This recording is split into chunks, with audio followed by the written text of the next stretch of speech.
Hello guys, welcome back to the channel. आज हम बात करने वाले हैं इस वीडियो में एनएफए के बारे में। जैसे हमने आपको बताया था कि फाइनाइट ऑटोमेटा के बारे में हम दो प्रकार की मशीनों के बारे में पढ़ेंगे। पहला हमने पढ़ा डीएफए और कुछ डीएफए डिज़ाइन भी किए, और इस वीडियो में हम पढ़ेंगे एनएफए के बारे में। एनएफए क्या होता है? तो बेसिकली जो एनएफए होता है, जिसकी फुल फॉर्म होती है नॉन डिटर्मिनिस्टिक फाइनाइट ऑटोमेटा। इसमें भी डीएफए की तरह 5 टपल्स होते हैं, लेकिन इसका जो ट्रांजिशन फंक्शन होता है डेल, वो डीएफए से डिफरेंट होता है। ठीक, सिर्फ सबसे पहले। और जो आपका एनएफए होता है, एनएफए में जो आपके इनपुट होते हैं सिग्मा की जो वैल्यूज होती हैं, उनके लिए जो ट्रांजिशन होता है वो मोर देन वन हो सकता है। लेकिन डीएफए में किसी भी इनपुट सिंबल के लिए ट्रांजिशन मोर देन वन नहीं था। आप एक इनपुट से एक बार में किसी एक ही स्टेट पे जा रहे थे, लेकिन एनएफए के अंदर आप एक बार में एक इनपुट से एक से ज़्यादा स्टेट पे जा सकते हैं। जैसे कि एग्जांपल के लिए मैं कोई एक बना देता हूँ यहाँ पे।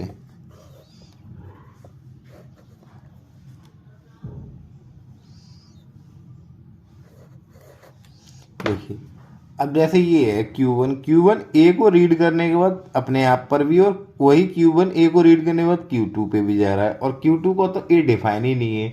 तो ये जो पूरा सिनेरियो है, ये जो सिनेरियो है वो डीएफए एनएफए के अंदर आता है, सॉरी। ठीक, इसमें क्या हुआ कि जो इनपुट सिंबल है जो एसोसिएट हो रहा है स्टेट के साथ, वो मोर देन वन पे ट्रांजिशन फंक्शन अप्लाई हो रहा है उसका। ठीक, तो कंप्लीटली सिनेरियो तो वही है पुराना वाला, केवल एक टपल चेंज हुआ है। उसको देखते हैं। ये जो मशीन होती है वो कंटेन करती है 5 प्रकार के, ये 5 टपल्स को, जिसमें क्यू होता है, सिग्मा होता है, डेल होता है, क्यू नॉट होता है और एफ होता है। जो क्यू होता है वो हमारा capital Q, which is a finite set of state, this one and this one. ठीक, सिग्मा होता है set of input symbol, this. Q not is the initial state ये रही है आपकी, and F is a final state, that. ठीक, अब आया ट्रांजिशन। हमने चार तो आपको बता दिए। अब इसमें जो ट्रांजिशन होता है वो दो प्रकार से होता है। अब यहाँ पे आता है कॉन्सेप्ट नल का। हमने पहले बताया, तो जो नल होता है वो एक एम्प्टी सेट की तरह, स्ट्रिंग की तरह कंसीडर करते हैं। उसकी वैल्यू जीरो नहीं कंसीडर की जाती कभी, कि जैसे आपको कहते हैं अगर नल है कि आपने जीरो कंसीडर कर लिया, नहीं। नल है तो नल है, लेकिन नल की वैल्यू जीरो हम कंसीडर नहीं कर सकते। ठीक, अब जो पहला ट्रांजिशन है विद नल, तो उसमें जो वो रहता है क्यू इंटू सिग्मा विद नल। आप ये देख सकते हैं, यूनियन लगाया। तो इसकी जो ट्रांजिशन होता है वो टू की पावर क्यू पावर सेट में जाता है, टू की पावर क्यू पावर सेट में। अब जैसे यहाँ पे ये सिग्मा, अगर किसी में ट्रांजिशन है Q1 के साथ, कोई ए ट्रांजिशन करता है, तो टू की पावर क्यू कितनी स्टेट हैं? दो स्टेट हैं, यानी कि 4। ये दो ही तो स्टेट हैं, टू की पावर क्यू बनाना है मुझे। अब वो 4 स्टेट कैसे कैसे हो सकती हैं? सिंगल Q1 हो सकता है, सिंगल Q2 हो सकता है, सिंगल Q1 Q2 हो सकता है। अब आपको पता है लास्ट वाला क्या होता है, एक 5 हो जाता है। ठीक, ऐसा ही एक विदाउट नल सेम रहते हैं। वो तो लिखने का पैटर्न है, बार बार अगर लिखना पड़ता है कि ये विद नल है और ये विदाउट नल है। आपका ये जो एनएफए के बारे में थ्योरेटिकल पोर्शन है, बस इतना ही है, क्योंकि इसमें से थ्योरेटिकल पोर्शन आता नहीं है कि डीएफए में डिफाइंड डीएफए इतना आता है। आप इतना लिख सकते हैं, इसके बाद आप कोई भी एक एग्जाम्पल उठा के कोई भी न्यूमेरिकल इंप्लीमेंट कर सकते हैं। अब एक एनएफए डिजाइन करके देखते हैं। Design NFA in which all string are ended with ABA. All string are ended with ABA. आपको कुछ नहीं करना, आप सिर्फ डायरेक्टली एबीए को एक्सेप्ट करा दीजिए, और आपका किसी भी कोई भी स्टेट पे कोई और इनपुट शो करने की जरूरत तो नहीं है। ए बी ए एंड हो रहा है, उससे पहले ए भी कुछ भी हो सकते हैं, इसीलिए लगा दिया। लगाओ तो ठीक, ना लगाओ तो ठीक। आपको सिर्फ जो स्ट्रिंग है वही एक्सेप्ट करानी होती है, क्योंकि हम एनएफए बना रहे हैं। एनएफए में किसी भी स्टेट का कोई इनपुट डिफाइन करो या ना करो ऑप्शनल रहता है। ठीक, लेकिन ये तो लीस्ट स्ट्रिंग है जो कि क्वेश्चन में हमें दे रखी है, ये तो एक्सेप्ट आपको करानी पड़ेगी। अब देखिए, इसकी मैंने जो ट्रांजिशन टेबल डिजाइन की है, क्यू नॉट ए को रीड करने के बाद क्यू नॉट पे और Q1 पे गई, क्यू नॉट बी को रीड करने के बाद केवल क्यू नॉट पे ये Q1 ने ए रीड किया नहीं किया, इसीलिए खाली था। Q1 ने बी को रीड किया, Q2 ने ए को रीड किया, Q2 ने बी को रीड किया, कुछ नहीं, तो Q2 ने तो कुछ रीड नहीं किया। आपने देखा कितनी सारी स्टेट जो ट्रांजिशन में कितनी सारी पोजीशन खाली रह गई। इनको डिफाइन करने की कोई ज़रूरत नहीं है, क्योंकि हम NFA बना रहे हैं, नॉन डिटर्मिनिस्टिक फाइनाइट ऑटोमेटा बना रहे हैं। ओके, DFA में क्या होता है, सारे के सारे इनपुट डिफाइन होंगे, कोई एवरी इनपुट कोई ना कोई स्टेट पे जाएगा, ट्रांजिशन होगा उसमें।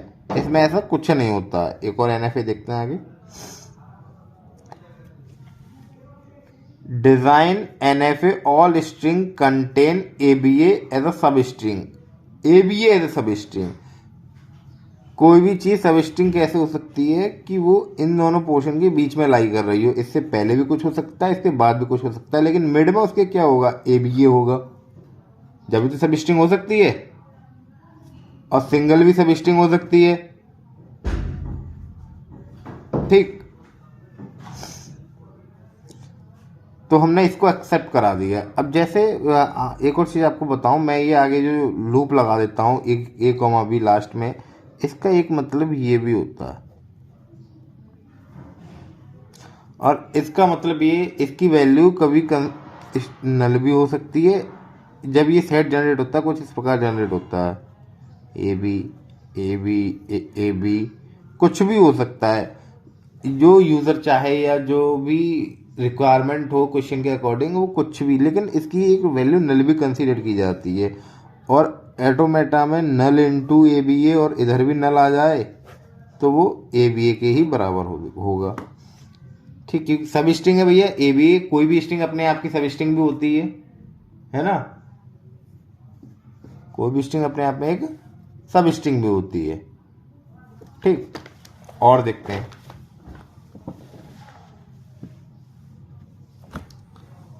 2021-22 का क्वेश्चन है, construct a NFA for language L which accept all string in which third symbol from right end in always A।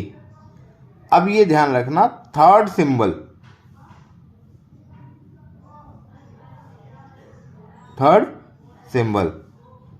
ठीक, तो डायरेक्ट से आपको थर्ड सिंबल सिर्फ डिजाइन कर देना, और राइट से तो इस साइड आएगा थर्ड सिंबल। ये आपको आपने 1 2 3 थर्ड सिंबल एक्सेप्ट करा दिया।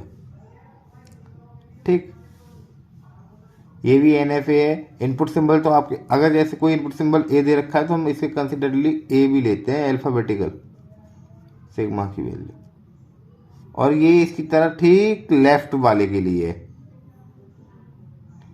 केवल राइट में क्या हुआ, सिंगल A से स्टार्ट हुआ। ठीक, और लेफ्ट वाले में सिंगल ए पे ख़त्म हुआ। उससे पहले ए भी हो सकते हैं, उससे पहले भी ए भी हो सकते हैं। एक साथ ए भी इसलिए लिख दिया है क्योंकि हम NFA डिज़ाइन कर रहे हैं। अगर DFA डिज़ाइन करते तो हम ऐसा नहीं लिख सकते थे। अब जो आगे डिस्कस करेंगे, हम NFA को DFA में कन्वर्ट करेंगे। ठीक, आइए बात करते हैं उस पर। अब बात करते हैं, NFA पढ़ ली हमने, DFA पढ़ ली। अब NFA से DFA में कन्वर्जन देखते हैं। अब क्या होता है, इसके लिए let we have a NFA जिसके टपल ये हैं। Now we can convert NFA into equivalent M dash क्या हो जाएगा, यहाँ पे DFA हो जाएगा, जिसके टपल्स ये सारे हो जाएंगे। ठीक, अब आपको पता है कि NFA का जो पावर सेट होता है Q डैश इक्वल टू 2 की पावर Q में आता है। ठीक, अब इसको मैं डायरेक्टली आपके एक न्यूमेरिकल से दिखाता हूँ, जिससे कि आप इजीली आपको समझ में आ जाएगा करना क्या होता है एक्चुअली इस क्वेश्चन के अंदर। इस प्रकार के क्वेश्चनों में देखिए, कन्वर्ट इनटू फॉलोइंग DFA। ठीक, तो ये कोई NFA दे रखा है, इस NFA को हम बनाते हैं, इसके पर ट्रांजिशन टेबल वगैरह सारी चीज़ें कंसीडर करते हैं। Transition diagram in NFA without null movement, कोई भी नल मूवमेंट नहीं है इसमें। ठीक, सारे के सारे टप्पल लिख लिए। स्टेट कितनी है, Q0 और Q1, सिग्मा AB Q0 है, फाइनल स्टेट Q1 है। Q0 ने A को रीड किया, Q0 और Q1 के पास गई, और Q0 ने B को रीड किया तो Q0 पे ही रही। Q1 ने दोनों चीज़ें रीड की लेकिन वो कहीं नहीं गई। अब सबसे पहली बात, जो क्यू डैश है एनएफ डीएफए के अंदर तो ऐसा क्यू कुछ होता नहीं है, तो इसकी सारी की सारी पहले स्टेट फाइंड आउट करनी पड़ती है आपको ये डीएफए कंस्ट्रक्ट करना है, इक्विवेलेंट ऐसे टपल बना सकते हैं आप। ठीक, जो हमारा क्यू नॉट डैश है वो तो हम क्यू नॉट ही मानते हैं, क्यू नॉट मानते हैं, लेकिन हम किस में लिखते हैं, स्क्वायर ब्रैकेट में। ठीक, ये वाला क्यू नॉट कंसिडर कर लेते हैं डायरेक्टली, लेकिन लिखेंगे स्क्वायर ब्रैकेट में। अब और स्टेट आती हैं भैया, एनएफए में जो डीएफए में हमने स्टेट पढ़ी थी वो डायरेक्टली क्यू पढ़ी थी, लेकिन एनएफए के अंदर जो स्टेट पढ़ी वो 2 की पावर क्यू में पढ़ी। तो दो स्टेट हैं, क्यू डैश इक्वल टू 2 की पावर क्यू 2 की पावर 4, ये सारी की सारी और स्टेट आपकी आ गई। अब आपको आपके जितने भी इनपुट सिंबल दे रखे हैं, ए भी दे रखा है ना, अब वो सारे के सारे इनपुट सिंबल आपको इन तीनों की तीनों स्टेटों पे चेक करने पड़ेंगे, जिससे कि क्या आपका ट्रांजिशन फंक्शन जनरेट होगा, डेल जनरेट होगा। वो जो है आपको बताएगा कि आप इस पर्टिकुलर इनपुट पे कहाँ जा रहे हैं। ठीक, आइए देखते हैं। सबसे पहले हम ले लेते हैं क्यू नॉट। क्यू नॉट ने जब ए को रीड किया तो कहाँ कहाँ गया क्यू नॉट, न्यूमेरिक क्वेश्चन के हिसाब से देखिए। क्यू नॉट ने जब ए को रीड किया तो क्यू नॉट और क्यू वन के पास गया। क्यू नॉट ने जब बी को रीड किया तो वो क्यू नॉट पे ही रहा। अब आप एक चीज़ देखिए, अब आपने एक नई स्टेट जनरेट कर ली, जो कि आपकी मशीन या डीएफए के वो एनएफए के अंदर तो ऐसी कुछ दे नहीं रखा था, क्यू नॉट और क्यू वन, तो कुछ एक ऑड स्थिति आ गई अब आपके पास। अब इस पर आप अपना जो पूरा फोकस करेंगे, अब इस पे करेंगे। अब देखिए, क्यू नॉट क्यू वन ए को रीड करेगा, तो अब इसको इस तरीके इस फॉर्मेट में लिखा जाता है कि इसका डेल बना के आप अपना सेट ऑफ स्टेट लिखेंगे और जिस इनपुट पे चेक करना उसे लिखेंगे। ठीक, क्यू नॉट पहले ए पे चेक होगा, वही फिर क्यू वन ए पे चेक होगा। दोनों को चेक करने के बाद आपको ये सेट मिला, क्यू वन ए पे कहीं जा नहीं रहा था, इसीलिए उसके लिए 5 आ गया और क्यू नॉट क्यू वन आ गया लौट के दोबारा। अब ए पे चेक किया है, अब बी पे चेक करेंगे। अब जब जैसे ही आपने बी पे चेक किया तो आप देखेंगे कि उसमें वह स्टेट लौट के आई जो ऑलरेडी एग्जिस्ट कर रही थी। अगर ऐसी कोई स्टेट लौट के आती है जो ऑलरेडी एग्जिस्ट कर रही है, तो आप पुनः फिर आगे अब चेक नहीं करेंगे कि आगे अब होगा या नहीं होगा। अब ये इससे ये पता चल जाता है कि ये एनएफए में कन्वर्ट हो गया, क्योंकि इसके दो ही इनपुट हैं, ए और बी। जो और स्टेट थी उस पर हमने दोनों इनपुट चेक कर लिए, ए और बी। उसके लिए उसके रिगार्डिंग हमें जो जो स्टेट मिलनी थी वो भी मिल गई। अब सिर्फ हम डिजाइन करेंगे एनएफए। ठीक, अब इस पूरे सिनेरियो के अकॉर्डिंग डिजाइन होगा, ना कि इस ऊपर वाले के। अब देखिए, क्यू नॉट ने जब ए को रीड किया तो कहां चला गया, क्यू नॉट ने जब ए को रीड किया तो क्यू नॉट क्यू वन के पास चला गया। ठीक, क्यू नॉट ने जब बी को रीड किया तो वो क्यू नॉट पे रहा। ठीक, यहां ये बी होगा। ठीक, और जब क्यू नॉट क्यू वन ने ए को रीड किया तो वो अपनी ही पोजीशन पे रहे, और बी को रीड करने के बाद वो क्यू नॉट पे चले गए।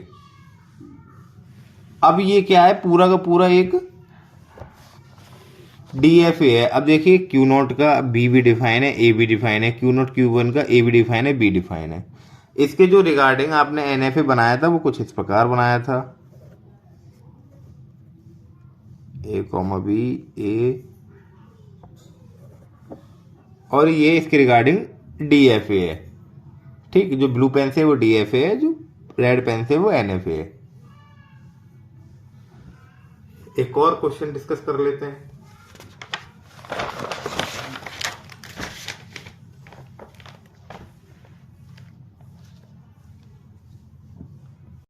वही पुराना पूरा प्रोसेस, कोई चेंज नहीं। एक आपको एनएफए दे रखा है, उसके रिगार्डिंग जितनी भी जो चीज होती हैं, उसके tuples, input symbol, initial state, final state, सारी चीजें। इनिशियली जो डायग्राम से वो जो ट्रांजिशन टेबल बनाई है वो ये है। अब आपको इसके इक्विवेलेंट एक डीएफए डिजाइन करना है। तो डीएफए डिजाइन करते समय सिर्फ आपको ये ध्यान रखना है कि डीएफए के टपल्स ये हैं, उसमें से सिमिलरिटी किसमें है आपकी, सिग्मा सेम रह सकता है क्यू नॉट, और फाइनल स्टेट में भी सेम रह सकती है, लेकिन वो बाद में देखेंगे।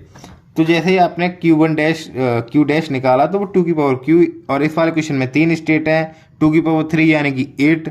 अब जो आपका सेट बनेगा वो 8 का बनेगा, 1 2 3 4 5 6 7 8। और आपको अपने जो इनपुट सिंबल चेक कर रहे हैं अब इन सब पे चेक करने हैं। आपने जो टेबल बनाई, टेबल बनाते समय एक तो हमारे पास ये प्रोसेस रहता है कि इसमें कौन कौन सी ऑड आई अभी ये इन सब पे चेक करना पड़ेगा। एक दूसरा ये रहता है कि जैसे जो मैंने ये ट्रांजिशन टेबल बनाई थी, जो इस न्यूमेरिकल के अकॉर्डिंग जो ट्रांजिशन टेबल निकल के आई, उसमें देखा आपने एक ऑड स्टेट निकल के आई। ऐसी कोई स्टेट आपके एनएफ के अंदर दे नहीं रखी, तो आप अब जो भी काम करेंगे वो डायरेक्टली इसी स्टेट पे करिए। ये शॉर्टकट होता है। इसके थ्रू तो आप किस किस पे चेक करेंगे, ये बहुत दिक्कत है। अब ये इस स्टेट पे डायरेक्टली आप चेक कर लेंगे कि ये कहाँ कहाँ जा रही है।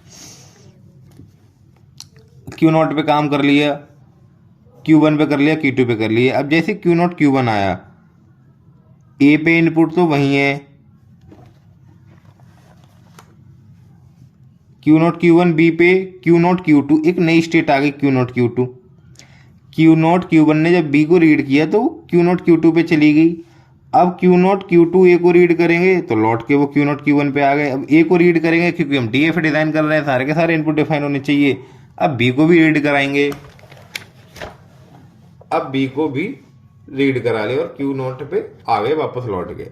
अब जो पूरा सिनेरियो करने के बाद अब इसके लिए मैंने जो डीएफ के लिए ट्रांजिशन टेबल बनाई, इनपुट सिंबल ए और बी। Q0 ने ए को रीड किया तो Q0 Q1 के पास किया, देख सकते हैं। Q0 ने ए को रीड किया तो वो Q0 Q1 के पास गया। Q0 ने बी को रीड किया तो वो Q0 पे ही रहा। Q0 Q1 ने ए को रीड किया तो Q0 Q1 पे गए, लेकिन बी को रीड किया तो वो Q0 Q2 पे गए। Q0 Q2 ने ए को रीड किया तो वो Q0 Q1 पे गए, और बी को रीड किया तो Q2 पे गए। है कुछ नहीं, बहुत सिंपल है, बहुत इजी है, लेकिन सिर्फ आपको जो भी ध्यान देना है इनके लिखने के मैनर पे ध्यान देना। आप देखिए एनएफए के अंदर तो हम डायरेक्टली लिख देते हैं, लेकिन जब डीएफ डिजाइन कर रहे थे सारी की सारी चीजें आपने नोटिस किया होगा स्क्वायर ब्रैकेट में आ गई, लेकिन जब हम ट्रांजिशन फंक्शन अप्लाई कर रहे हैं तो हम उसको कर्ली ब्रेसेस के अकॉर्डिंग सॉल्व कर रहे हैं। ठीक, अब आप डायग्राम बनाने में तो चैंप है ही, डायग्राम बना दीजिए। Q0 ने बी को रीड किया Q0 पे, Q0 ने ए को रीड किया Q0 Q1 पे, Q0 Q1 ने ए को रीड किया तो अपने आप पे ही है, और Q0 Q1 ने बी को रीड किया देन अब Q0 Q2 ने ए को रीड किया Q1 पे और बी को रीड किया Q0 पे। ये इसके रिगार्डिंग डीएफ डिजाइन हो गया। तो आज जो हमने टॉपिक किए वो एक तो सिंपल एनएफए डिजाइन करना सीखा, और एक एनएफए से डीएफए में कन्वर्जन किया है, वो भी विदाउट नल मूवमेंट। और जो आगे हम बात करेंगे विद नल मूवमेंट बात करेंगे। ठीक, थैंक यू।